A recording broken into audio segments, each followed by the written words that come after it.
Comment retrouver la répartition des canaux DMX pour un appareil dont on n'a pas ou plus la documentation? C'est valable lorsque l'on achète de la chinoiserie, lorsque l'on retrouve du matériel dans le garage de Tonton René, ou lorsqu'on reprend en main un établissement avec des appareils déjà installés, mais plus de doc.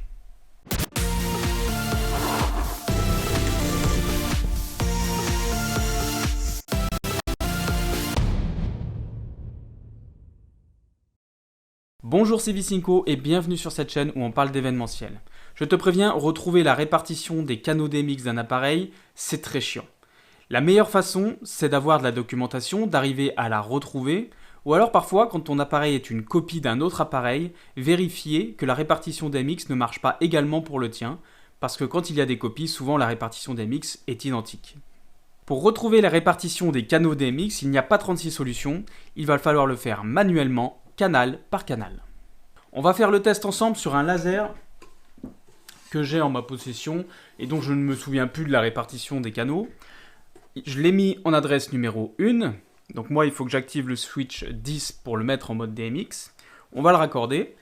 Et pour chercher la répartition des canaux DMX, il y a plusieurs solutions. Soit tu as une console analogique basique, donc je te rappelle, attention avec les petits modèles, parfois il y a des jeux de lumière qui sont un peu perturbés de ne pas avoir 512 canaux d'envoyés. Moi j'ai le cas et j'en ai déjà parlé dans une vidéo. Là le problème c'est que c'est pas très précis. Le mieux c'est d'avoir au moins les consoles qui sont un poil plus grandes avec un petit écran LCD, parce que sur l'écran LCD on va te donner la valeur du canal que tu es en train de modifier. Et ça va être important pour savoir précisément comment est réparti chaque canal DMX. Mais en tout cas c'est possible, tu vas au moins pouvoir savoir à quelle fonction correspond quel canal. Le mieux c'est de le faire avec un logiciel. Nous, c'est ce qu'on va faire aujourd'hui. On va utiliser QLC+, et on va l'utiliser avec l'interface USB Opto USB DMX de chez Electroconcept. J'ai branché le laser, il devrait apparaître juste derrière moi. On se retrouve dans QLC. L'idée, c'est d'aller chercher le pupitre traditionnel. Comme ça, on a accès à tous les canaux DMX. Là, on a les canaux de 1 à 44, et on pourrait aller plus loin en changeant. Moi, j'aime bien partir du premier canal pour être tranquille. Maintenant, si tu as un appareil qui a déjà une adresse de définie, que tu sais c'est laquelle et que tu n'as pas envie de la changer parce que tu as peur de ne pas arriver à remettre comme tu veux, tu peux le faire à partir de l'adresse qui est préparée sur le projecteur et que tu veux conserver. Alors, l'idée, ça va être d'activer les canaux pour savoir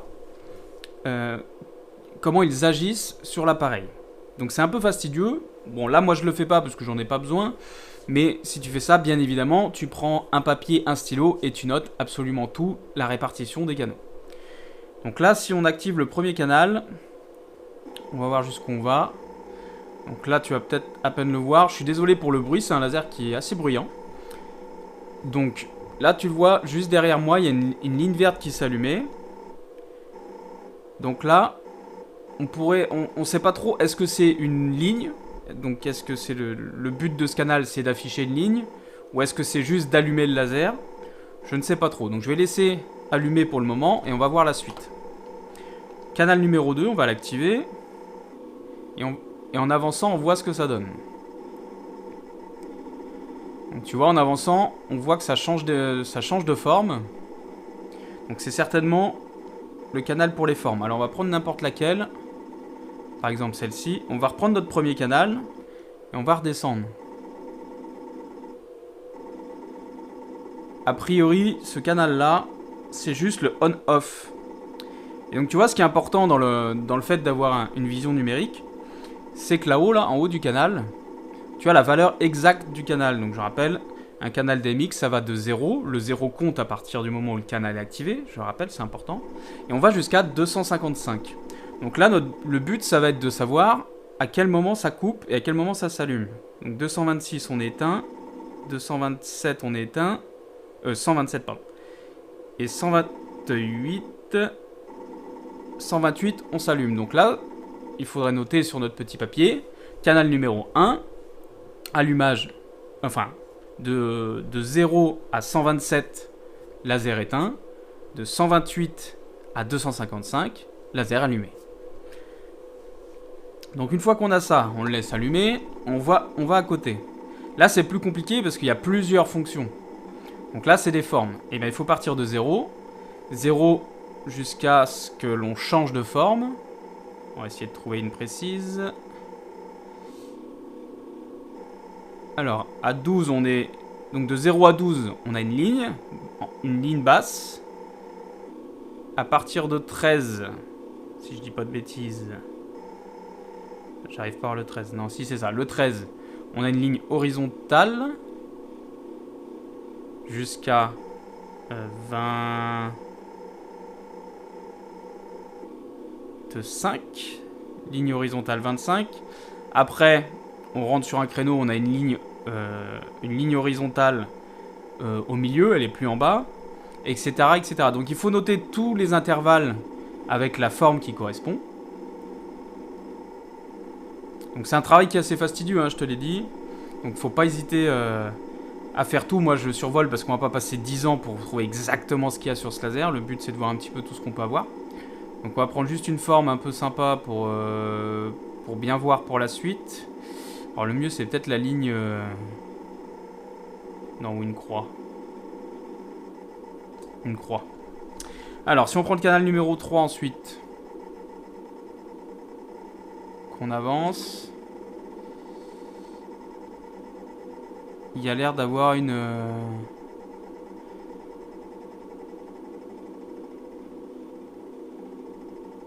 Alors ça a l'air d'être une déformation, mais une déformation comment? Alors le carré était peut-être pas plus mal, hein. Attends, hop.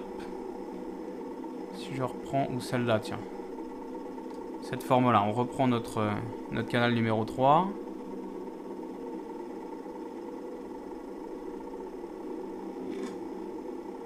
A priori, c'est une inversion.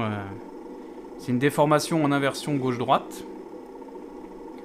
Donc, à vitesse progressive, a priori.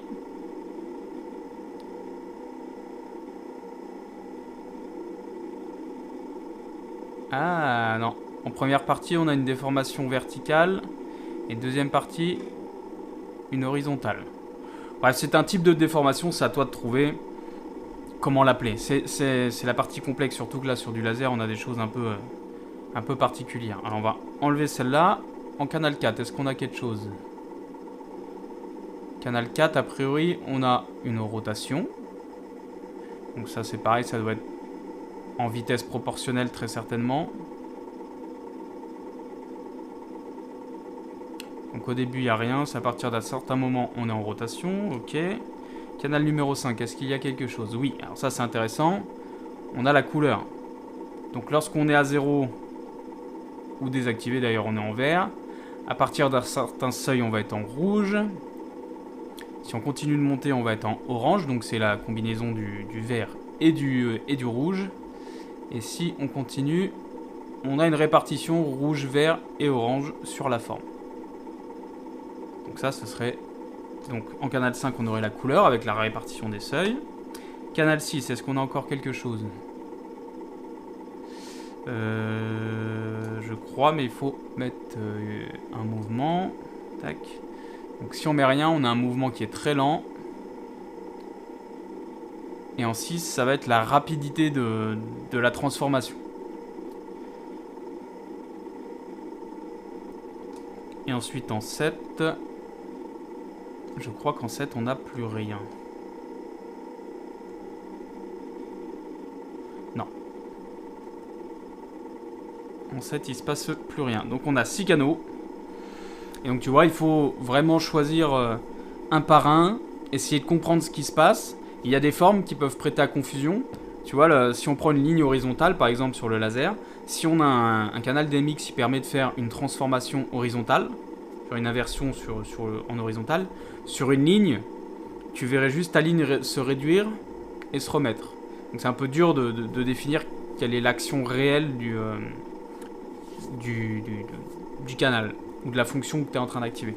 Donc il faut un petit peu trifouiller un petit peu tous les boutons. Là on est sur un laser, c'est franchement pas le plus simple pour comprendre tout ce qui se passe.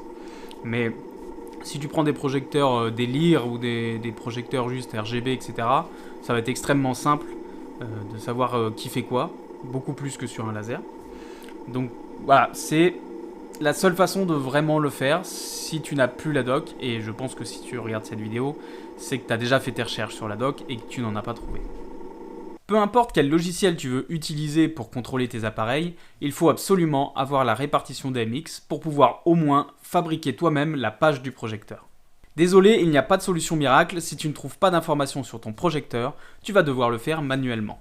Je te souhaite bon courage, à bientôt dans une prochaine vidéo, et n'oublie pas que le plus important n'est pas ce que tu as, mais ce que tu en fais.